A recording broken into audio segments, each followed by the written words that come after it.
collaboration ahead. Nevertheless, I will take 1 minute of my precious 20 minutes to thank the organizers, especially Alvin and Günther, for inviting me to this conference. It was really so far a really great experience, and I had academically and non-academically really good time here.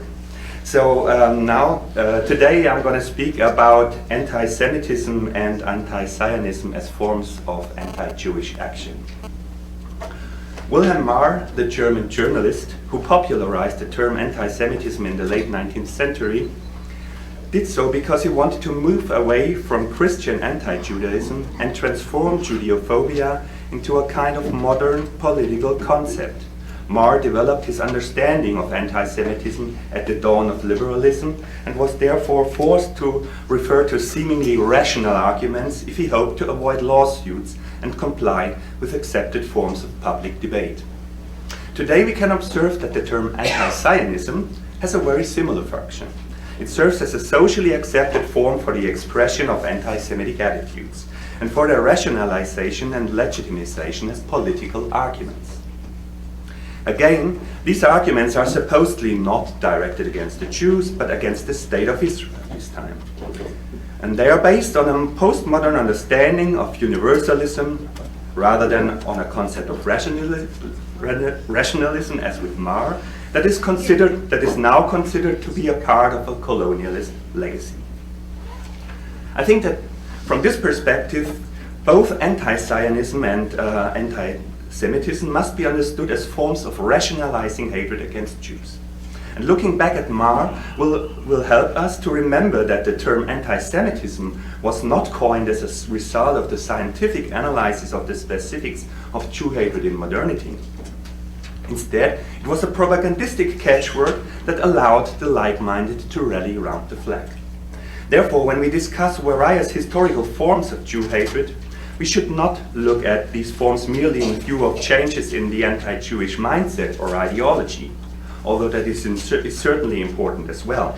But we also have to keep in mind that Jew haters have always seen the practical necessity of reorganizing their anti-Jewish strategy and action in response to changing social realities.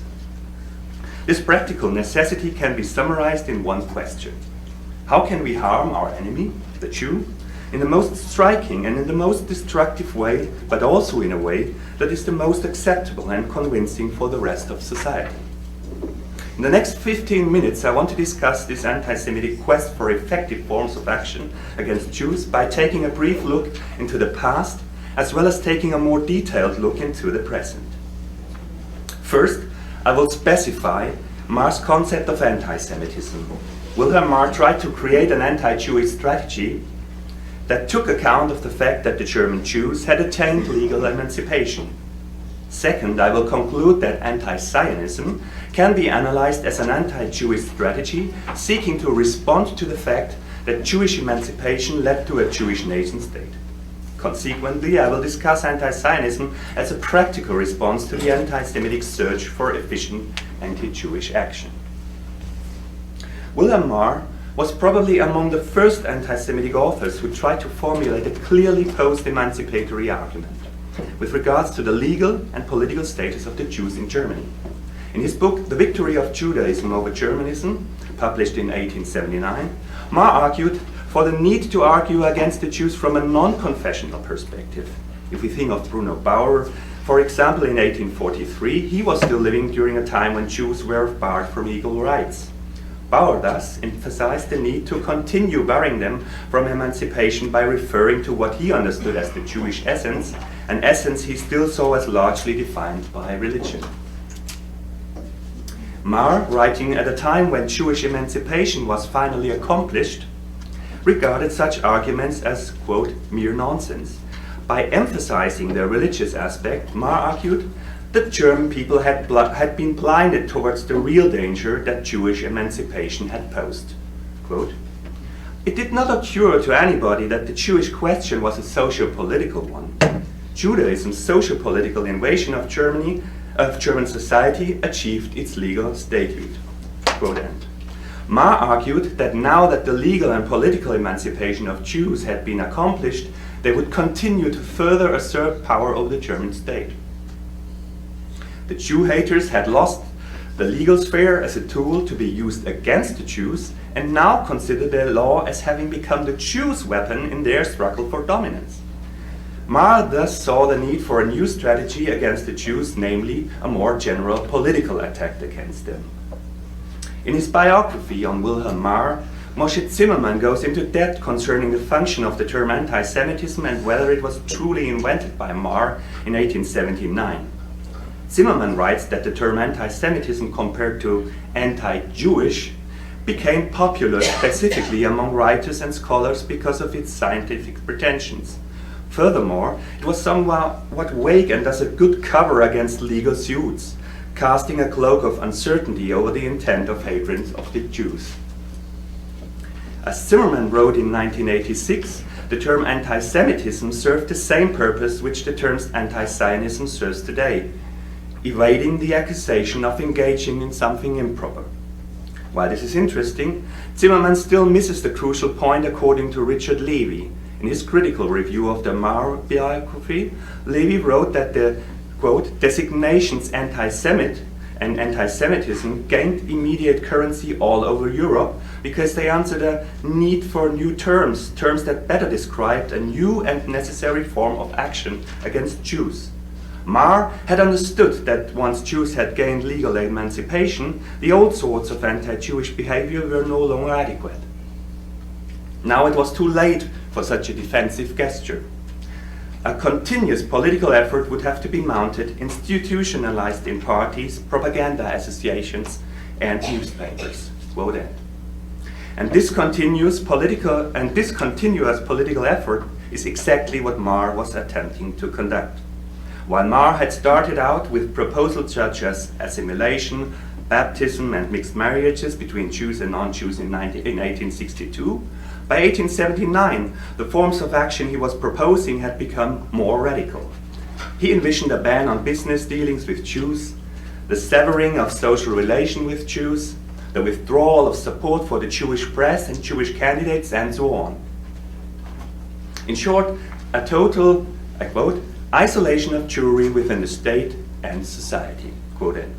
We can clearly see that after the legal sphere had been lost as a weapon to be used against the Jews, Marr tried to find new ways to mobilize for their complete social exclusion, politically, socially, and economically, all in the name of a noble anti-Semitism.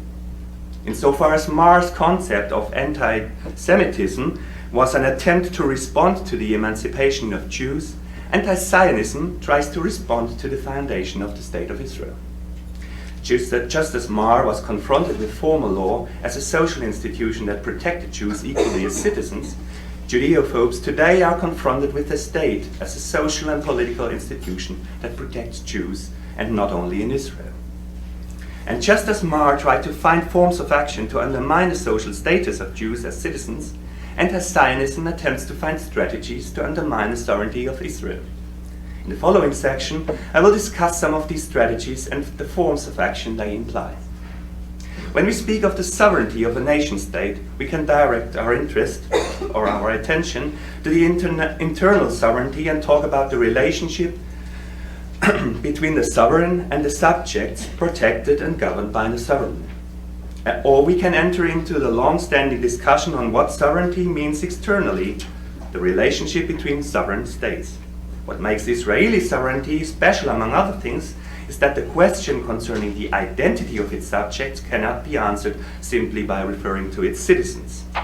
It also is necessary to take the right of return into consideration. Israeli sovereignty implies a guarantee to protect the life and liberty of Jews and their families globally. That is why after 1948, the anti-Semitic question, how can we harm our Jewish enemy in the most striking, most destructive, and most acceptable way, is responded with through finding strategies and forms of action to deny, undermine, and directly attack Israeli sovereignty. Anti-Zionism is anti-Semitism on a global level. Anti-Zionism is the materialization of anti-Semitism as an international movement that, according to Hannah Arendt, it was supposed to be right from the beginning. It uses all of its instruments at its disposal on an international level with the goal of destroying Jewish sovereignty and ultimately Jewish existence itself. I will now go into a more detailed discussion of the forms of action that we have observed. I will start with the strategy to deny Jewish sovereignty by calling for a one-state solution. Then I will make some remarks on the role of international law as an instrument for the undermining of Israeli sovereignty, and I will finish by mentioning forms of action, for example the Gaza flotilla, that represent direct attacks on this sovereignty. The so-called one-state solution has gained a lot of popularity within the anti-Zionist movement in the last few years. Its promoters call commonly for the creation of a commune, secular and democratic state on the terrain of historical Palestine, which naturally includes the displaced Palestinians. Why has this idea only recently gained such popularity? The answer is given by John Rees, co-founder of the Stop the War Coalition. In an article for the journal Counterfire from July 2014, Rees asks, quote, "What strategy can bring the Palestinians victory?" Quote, and he informs us that, quote, "The rise of the two-state solution was in part a result of the decay of Arab nationalism." Quote, now that the, quote, "heroic phase of Arab nationalist resistance to European colonialism," quote, has been over for some years and turned into a quagmire of neoliberalism and corruption, quote, "another force arose and displaced Arab nationalism as a vehicle for anti-imperialist sentiment in the Middle East, political Islam. Its primary appeal has been its relative willingness to fight imperialism just at the moment when the previous generation of Arab nationalists were colluding with it," quote, and Rees' assessment of this newfound force is crystal clear, quote, "All this returns us to the possibility of a one-state solution, a single democratic multi-faith state running from the River Jordan to the Mediterranean Sea, governed by the Palestinians and others that live within the borders of historic Palestine." Quote.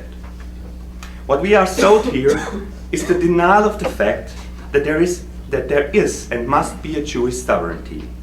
This denial is part of a strategy that seeks to deprive Jewry of the only sovereign force uncompromisingly ready to defend Jews worldwide against anti-Semitism and the forces of political Islam, the same forces John Rees promotes as an architect for his democratic solution. When it comes to the role of international law, so-called lawfare against Israel not only tries to delegitimize Israel in the public perception, the anti-Zionist movement has clearly understood that international law, in cases where it has a binding impact, can actually undermine the sovereignty of a state. There is, of course, an ongoing discussion in political theory regarding whether the concept of sovereignty really implies that a state is responsible to nobody and not bound by international law and humanitarian law. But the fact is that international law is a negotiated set of rules that results from power relations and not from a supreme political body equipped with the executive authorities of a state. Thus, when a sovereign nation-state can be forced from the outside to comply with international law or an international set of rules instead of doing so out of a free general will, its sovereignty is effectively diminished. And trying to impose this force on Israel is part of the strategy of BDS and the initiatives attempting to pull Israel in front of the International Criminal Court, ICC.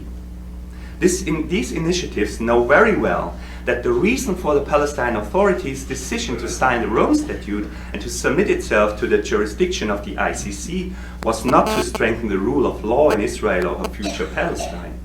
As, for example, Mazen Masri from London City Law School puts it, despite, quote, its characterization as a court, the ICC is essentially a political institution, and international criminal justice is essentially a contested political framework.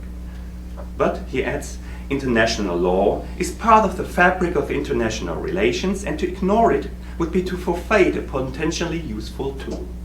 Quote end.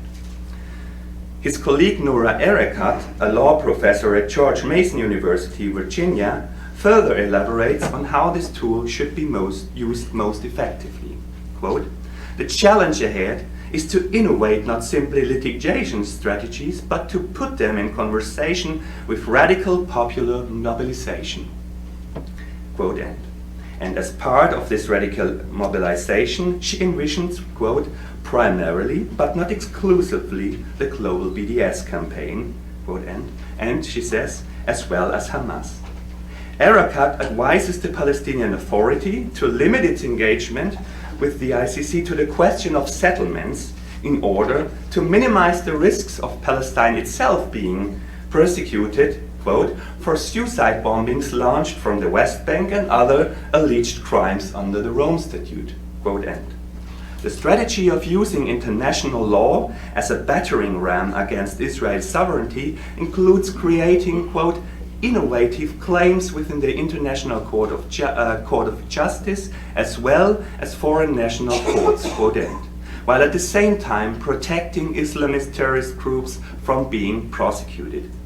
According to Erakat, the main benefit that one can hope to extract from the ICC is deterring Israel from using appropriate military force in any future conflict in the West Bank or the Gaza Strip as a tool to undermine Israel's self-defense capabilities.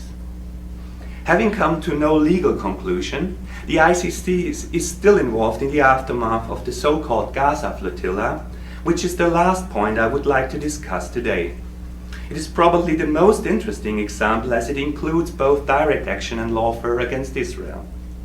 Adam Shapiro, one of the board members of the Free Gaza movement, which was behind the flotilla, summed up its goals, quote, Free Gaza is but one tactic of a larger strategy to transform this conflict from one between Israel and the Palestinians to one between the rest of the world and Israel," quote end. The anti-Zionist movement clearly launches actions that constitute attempts to maneuver Israel into a no-win situation. Either it accepts the intrusion into its sovereignty, or it risks international isolation. Furthermore, the Gaza flotilla was characterized by a specific division of labor.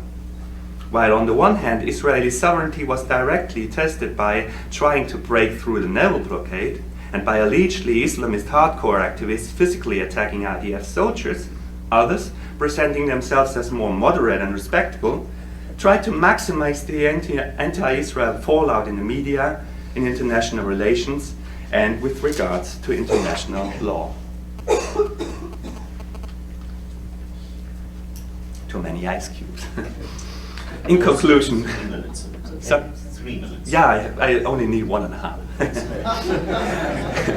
In conclusion, I wanted to emphasize the fact that the changes we are observing in terms of expression of Jew hatred are not only the result of social changes reflected in a rather unconscious process of anti-Semitic projections. They are also based on a need to find new forms of anti-Jewish action to adequately respond to social historical changes insofar as they affect the anti-Semitic worldview, above all, the creation of the State of Israel. The contemporary anti-Jewish mindset and form of action we know as Anti-Zionism allows for a global unification of Jew haters based on their common enemy.